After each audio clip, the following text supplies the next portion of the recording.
economista de Cogó. Hola Federico, Nico Yacoy, buenas tardes y muchas gracias por atenderme. Hola Federico. Hola Federico, ¿me escuchás? Sí, te escucho, ¿qué tal? Ah, Nico Yacoy, ¿cómo estás? Federico, contanos un poco estas medidas que han trascendido aparentemente para contener el dólar y qué opinión tenés de ellas. Bueno, digamos, ahí son medidas que no te solucionan el problema estructural, ¿no? Ajá, ok. Las medidas apuntan a recrear la oferta de dólares de corto plazo.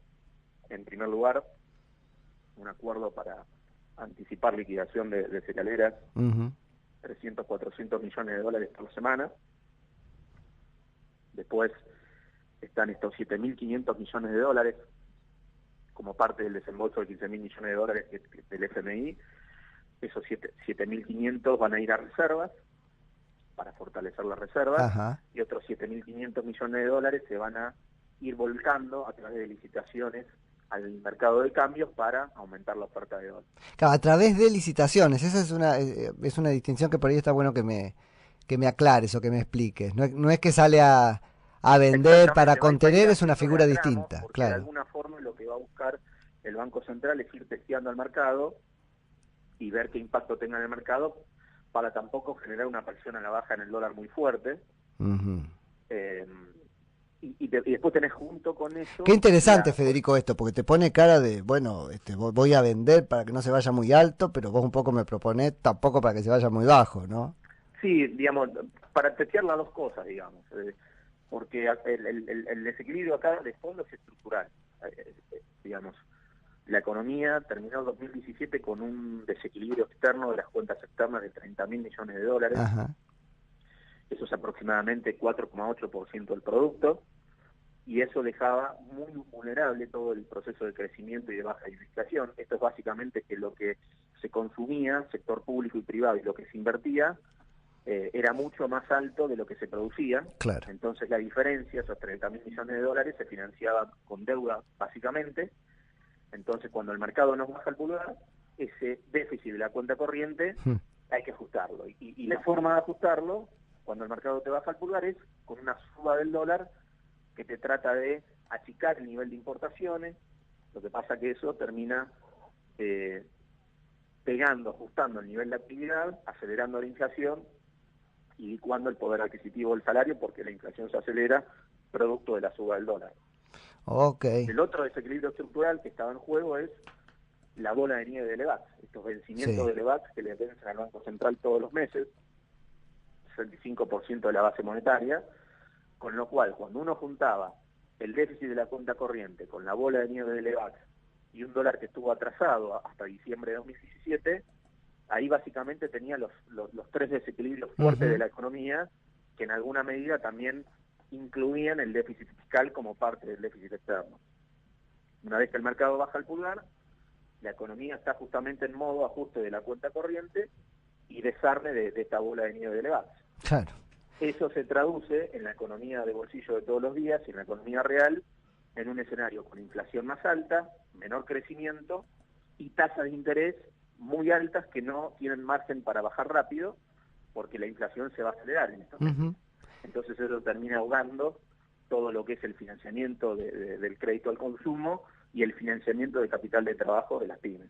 Claro, por eso Macri Con diciendo estas esto de medidas que coyunturales conseguimos... se trata de dar un poquito de oxígeno, pero Claro, esos problemas estructurales no cambian. claro. Esta sería la más estructural de las tres dentro de todo, ¿o no? ¿A cuál te referís? No, no, digo a esta última, el rescate de Levax y qué sé yo. Bueno, de alguna manera, lo que se trata de hacer dentro de este programa es, con la licitación de bonos en pesos que hace el Tesoro, Ujú. coloca dos bonos en pesos, la idea es juntar 4.000 millones de dólares, y con eso precancelar letras intransferibles al Banco Central.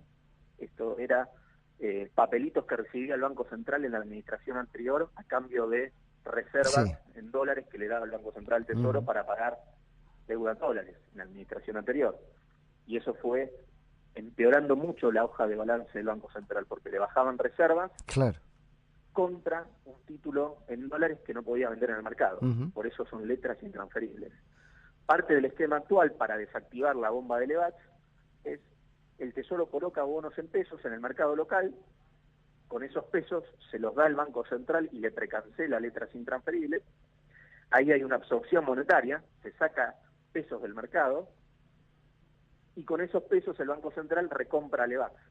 Claro. Entonces, de esa forma se trata de bajar el vencimiento de Levax, se trata de ir desactivando la bomba de Levax con un efecto monetario neutro, porque la base monetaria, el circulante en la economía, queda igual y eso trata de evitar la presión cambiaria. Uh-huh. Porque en una primera vuelta el Banco Central chupa los pesos que le dio el Tesoro y en una segunda vuelta los vuelca al mercado para recuperar las Levax. Claro. El problema es que en ese juego aumenta la deuda pública del Tesoro contra el mercado. Claro. Entonces, la carga de intereses de la deuda del sector público con el mercado aumenta, más allá de que hay un cambio de composición en la deuda. Uh-huh. ¿Y qué nos está faltando? ¿Lo de los encajes o no?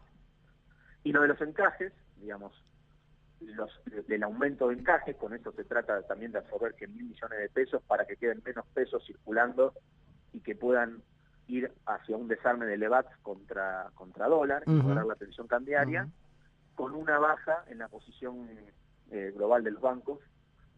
Y eso, fíjate que si bien es una medida de corto plazo, para desincentivar, digamos, el pasaje a dólares, eso termina generando un costo muy fuerte en lo que son los precios de las acciones de los bancos, que hoy lo vimos, cayeron muy fuerte y las acciones de los bancos, porque claro, y sí, estás aumentando los encajes y bajando la posición global neta, y eso le da menos espacio para cubrirse, y además tienen menos margen para colocar liquidez en crédito, entonces eso golpea las acciones de los bancos, junto con esta noticia que salió primero en los diarios, donde no se iba a dar lo de recategorización a mercado emergente, que después fue desmentido por el propio Morgan Stanley.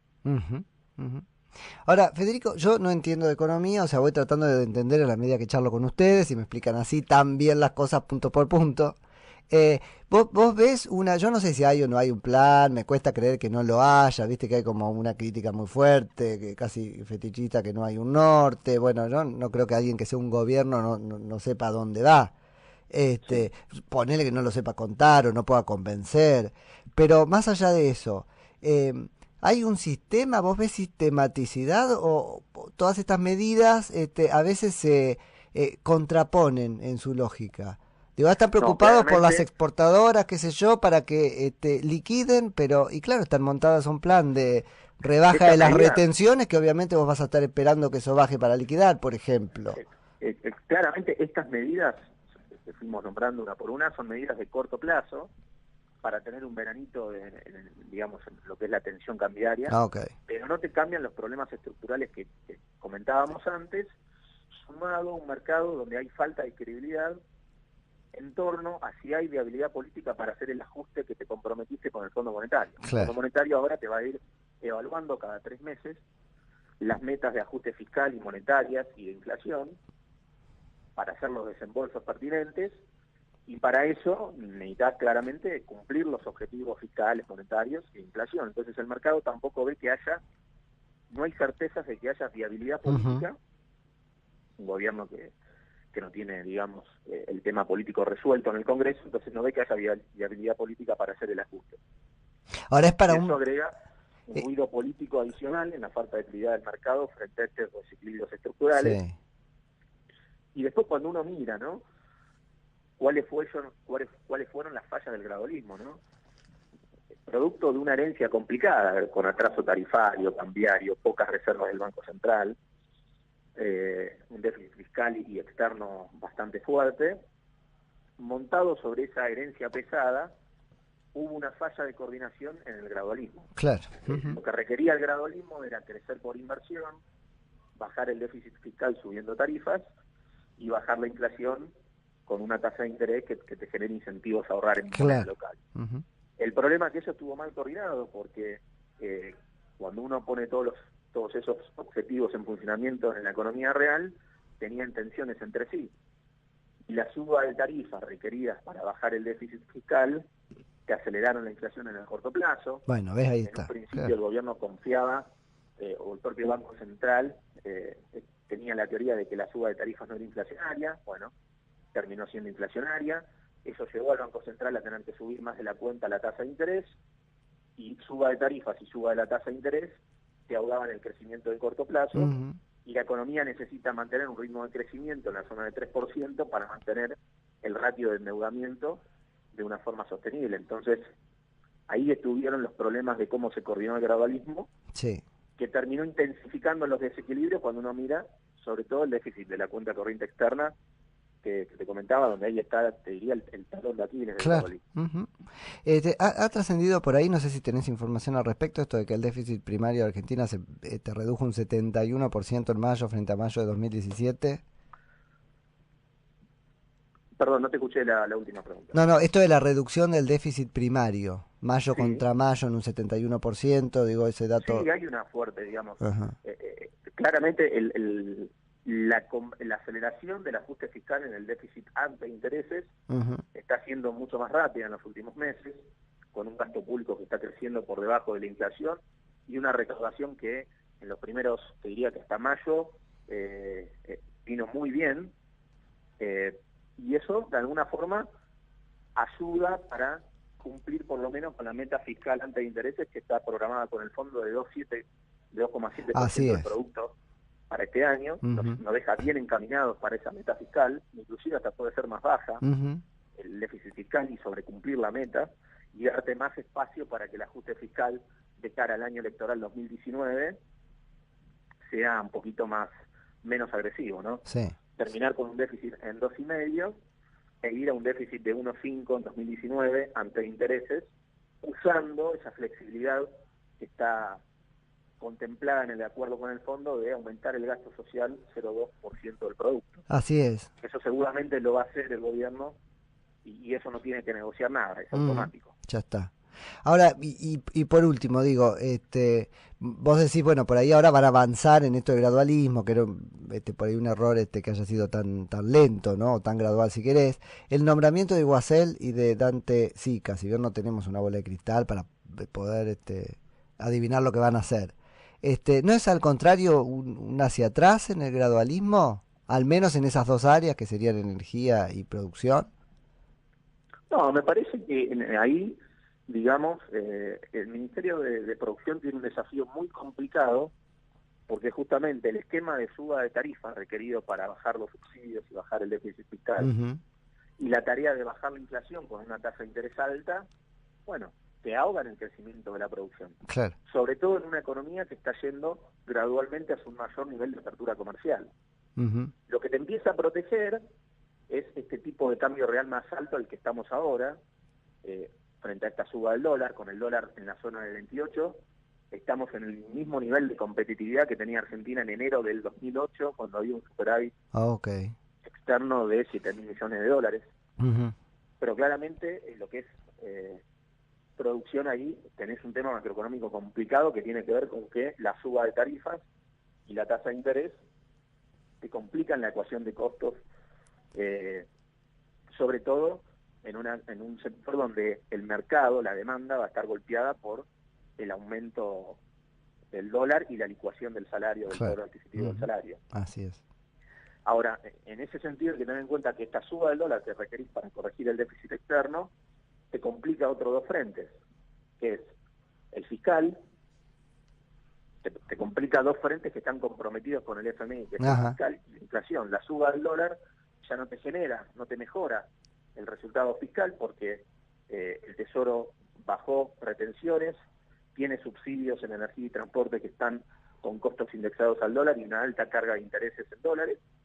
Y por otro lado, como la suba del dólar para mantener el mismo ahorro fiscal por el lado de los subsidios, bueno, a mayor dólar requerís una aceleración de la suba tarifaria para mantener el mismo ahorro fiscal que te comprometes con el fondo, y eso, la suba de tarifas más agresiva, te puede complicar el frente inflacionario. Claro. Bueno, y eso termina perjudicando al sector de la producción.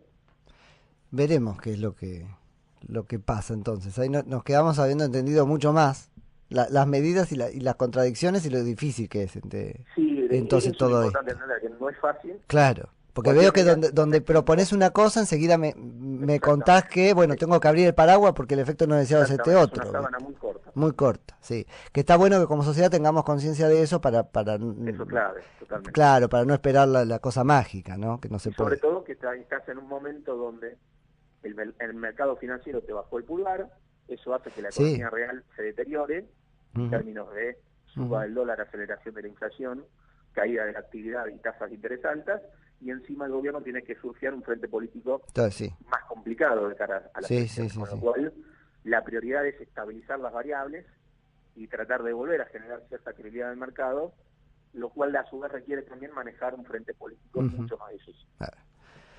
Bueno, Federico, seguiremos hablando entonces, a ver cómo avanza la cosa, ¿dale? Por favor, un placer. Saludo grande. Era Federico Furiase, que es economista de Ecogo.